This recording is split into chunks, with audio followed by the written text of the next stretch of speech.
Hi, this is Sandy Jo from rhinestonetemplates.com, and I'm going to make this little video showing you how to take a basic logo that has some problems, is not ready to vectorize and just cut, and how we can kind of tweak that just a little bit.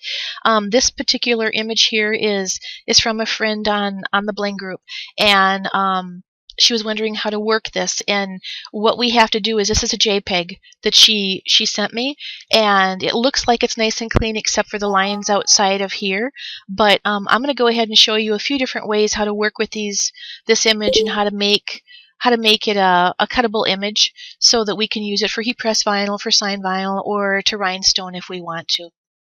And what I'm going to do is, I'm just going to go over to my right hand side, and I'm going to go to Auto Vector. And on Auto Vector, I have the top button is selected here, and I'm going to go ahead and leave that, and I'm just going to grab my magic wand over here. I'm going to hit the JPEG.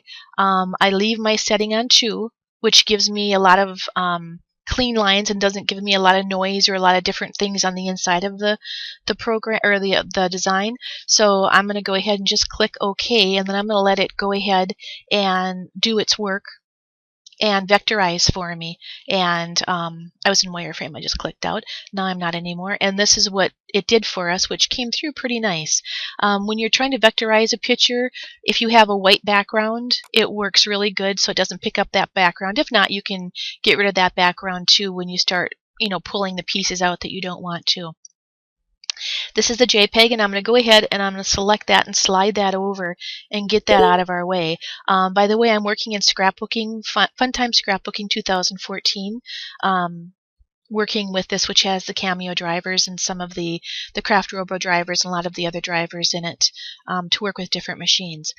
When I go into wireframe now, you can see I've got a lot of stuff here that I don't want, but the most important thing before I try to rhinestone this or send it to a cutter is I have a problem down here in the paw area where it's not connected. It's actually connected to pieces of the parts that I'm going to delete, so I have to bring those pieces together and recreate this paw in order for it to be able to send it to a cutter or rhinestone it or do anything that we need to do. I'm going to go ahead and enlarge that just a little bit more. There are a couple of different ways to draw in this program, and when you draw with it or you recreate or redraw it, it comes into a vector drawing, so you're going to be able to take it and send it right to a cutter when you're done. One of the tools is a freehand, which is a pencil over here, but there's a freehand tool over here too. But with the pencil, you can just take and you can draw whatever it is that you want to, and it is instantly a vector image, so you can go ahead and send that if you wanted to. You could draw out this paw really easy and just trace it and then delete the parts that we want. But I'm going to show you a little different way too of doing this, and it's going to be working with some of our different tools that we have here. And I'm going to enlarge this just a little bit more, and there we go, so we can see what we're doing really well. What we're going to do is I'm going to work this curve area here first with one of the tools over the left hand side, and it's the pencil that has the big curve on it. And what I'm going to do is, you have the crosshair here, you just take and click twice, and when you do that, it's going to make a curve for you. And it doesn't matter where those curves sit, because we're going to adjust those. I just want to make sure and get a really, really nice curve on them. So I'm just going to set those in there, and then we can go ahead and work those in just a second, and I'll show you how to do that. I've got those in place now, so the middle of each of these lines for curves actually are movable. So you come up to your toolbar, and in the second arrow that has the little dot above it, this lets you work with some of your node lines and your contour lines that you can see. I'm just going to bring that down and replicate the line that is not really there on the bottom. This one I'm going to go ahead and wherever you grab it from the middle, or wherever it is that you grab it from, is where it's going to come out and actually do a nice curve for you. So I'm just kind of working this around over here and bringing this into a nice curve, and I like how that looks right there. I'm going to grab the middle of this guy right here and bring it down. I like how that looks. This one we have to bring away in, so let's grab his middle and just bring them in. And I'm going to leave that right there. So we have this curve for the paw. Now we've made that line. These lines up here are a little bit straighter lines and not so curvy. So I'm going to come up to this one right above the pencil with the straight line. I'm going to come up to the fifth one down here, and I'm going to work again the lines. And when I work into a curve, this one I'm just going to go like this, and I'm going to make some short little strokes. So that's making nodes in between the lines. Every time it makes a node with that little round dot, those are areas that I can take and I can adjust if I feel like I need to adjust it. Pushing a line in, bending a line. So I'm just going through and I'm just tracing, through on this to make those paws so they look a little bit better. And so they're going to be cuttable, and like I said, with heat press vinyl or with sign vinyl or with rhinestones. Now I want to make sure when I come into this area down here that I bring these two lines together, and that will give me a complete line, a cuttable line. If I didn't bring them together, there'd be a space here and that line would not cut, and it'd leave a tab so you wouldn't be able to rhinestone well or pull it apart.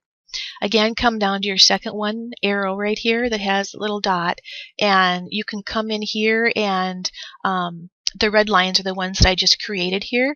So you can go ahead and just adjust those lines and give them a little curve if you want to, make them a little bit cleaner, adjust them however you want to, and bring up those curves so it kind of meets what you've done. And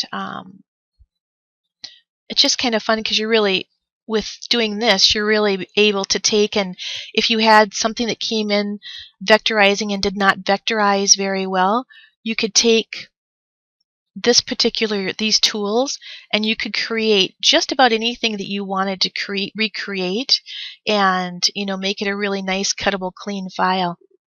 And I think that looks pretty good right there. And now we've recreated this whole paw on the outside, not the inside, because that was nice and tight before we started. We're going to go out of wireframe, and you can see my new lines down through here where it's going to be. And let's go back to wireframe, go up to my select arrow up on top, and now I'm going to zoom out a little bit so you can see what I'm going to be pulling away from this image that we don't need. And the first thing that we don't need is we don't need this right here. And we don't need this, and we don't need this. And now what I'm left with, go back out of wireframe, I'm left with everything that is going to be cuttable in through here. So you can go ahead and send this off to your cutter, and all this stuff is going to be a nice cuttable file that you can go ahead and, whether you want to rhinestone it, it's all separated out by pieces. You can cut it by color. You could cut it if you wanted to out of the heat press vinyl, or go ahead and enlarge it and make it into a nice rhinestone design. But you've got a paw that's all separated out nice for you, and you're ready to go ahead and send that off to the cutter and or rhinestone, like I said. So anyway, that's just kind of showing you how to work with this particular couple of different tools in the Funtime Scrapbooking 2014. These are also in the old WinPC programs in the 2010, 2012, and in the 2014 has these features as well. And that just gives you different options for vectorizing and how you can kind of create things that are a little bit different for you. You can work with the tools I showed you, the freehand or the other tools, and make something more unique for you and make it so it's easier to go ahead and send to your cutter. So I hope this helps, and watch for more videos on YouTube under Rhinestone Monkey. I'll have a lot more videos for these programs or many other ones too. Have a great day, and if you have any questions about any of the programs, feel free to send me an email. I'll be glad to answer it for you. And you can reach me through YouTube, or you could reach me through our email address is rhinestonetemplates with the S at the end @gmail.com. Our website is rhinestonetemplates.com. Thank you. Before I leave, I wanted to show you one more thing. I want to take it, what we just did with this design here, I want to take it up into our cutting color palette, or not the color palette, but the cutting palette, and show you how to actually select by color to cut. So you've got the image that we just made here and how we just brought this paw out and took out some of the things that we didn't really want. So what I do at this point is I go ahead and in Funtime Scrapbooking 2014 grab the cut craft, the scissors down below, and I'm not hooked up to a plotter, so it tells me that I'm not hooked up to a plotter here. So I just click OK, and then it's going to bring up my cutting control panel, and this is where you control the passes and the colors that you're going to cut and how you want it to feed through your machine and your pressure and everything else. But how this works here is, you know, with the passes, I cut my templates with 2 passes, so you just go through there and you put in a number 2, and that makes a perfect 360-degree circle, so it goes around that circle twice and cuts off any nibs that may keep your template connected into your template material that would rip your material when you go to weed it or pull it off of a mat or however you do it. If you want to put an offset, you can put your offset in this little square right here, and the offset is just going beyond the 360 degrees, or if it's just the one pass that you make, it goes beyond that one pass and a little bit further to cut off any of those little nibs through there. And then the next thing that I would do is I would go, I'm going to enlarge this a little bit here. If I can't do it in the screen, but if I had a little bit larger, you'll be able to see it anyway. But this is the colors that show up on my screen that I'm going to go ahead and cut. And I'm going to go ahead and just pick the black colors. And if I want to send all the black colors to my cutter, whether it's rhinestones or heat press vinyl or sign vinyl or whatever material that we're cutting, glitter or whatever, all of the black color then will just be cut. None of the blue or the white that I have selected here is going to be cut. So it shows it in this little cutting box what's going to be cut. If I select the blue, then just the blue is going to be cut, and it picks out the claw marks, the bee, and then some of the little claws down here.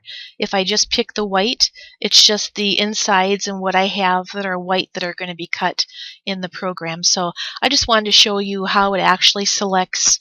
You can cut by color, or you can just selecting this if you want to, and you don't have to take and color separate this all out. It does it for you, and just go ahead and do the passes, the rotations for how many times you want it to cut each dot. Or with glitter, I cut with glitter with 2 passes as well in WinPC, my program, so that I get a really nice clean cut around my glitter. And it's a really easy weed then, so I don't have a problem with weeding my glitter or anything. And let me just get out of that. So that just shows you how you can go ahead and work with that. I'm going to get out here just for a second. And if you have any questions, like I said, just give me an email or let me know if you need anything, and I'll be happy to answer any questions for you on this. Thank you.